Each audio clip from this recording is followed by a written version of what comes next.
Чубак философ эле. Чубак улуу мугалим эле.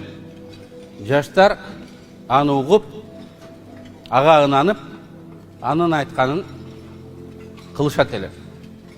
Чубак лидер эле. Жаштар эле эмес, аксакалдарыбыз да, саясатчыларыбыз дагы чубак эмне дейт эле. Эмне деп айтат деп анын айткан сөздөрүн угушат эле. Чубак чоң реформатор эле. Дин башкармачылыгынын ишин заманбап кылып реформасын ошол баштап кетти эле. Чубак ислам динин Кыргызстанда эң кеңири таратып популярдуу кылган популяризатор эле. Анткени анын айтымында, анын сөздөрүндө ислам заманбап болуп көрүнөт эле. Өзгөрүп аткан заманга ислам дал келет эле, авангард дин болуп көрүнөт эле. Бизге мына ошондой алдыны көрө билген, тарых менен эртеңки күндө камыр жумулуп аралашта билген философ, мугалим, лидер тилекке каршы бүгүн арабызда жок, жетишпей турат.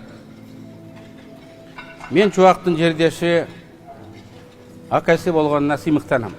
Бирок Чубакты мен да мугалимим деп коет элем. Анткени көп дин иштери боюнча, тарых иштери боюнча андан көп кеңештерди алып турат элем.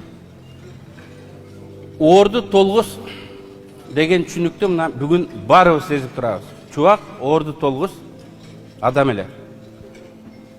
Баарыбыз Тажыбек Чубак менен сыймыктанабыз. Ал өзү жок болгону менен анын ою бар. Ал жана мен айткандай динди таратууда дагы заманбап цифралык технологияларды эң биринчи жерден болуп пайдаланган. Азыр тигил же бул маселе боюнча эмне дегендигин биз мына YouTube'дан да башка жактардан дагы мындай көрүп турабыз. Арабызда эле жүргөндөй болот, ишене албай турабыз. Чубак ажынын жаткан жери жайлуу болсун, жараткан жаннаттан орун берсин.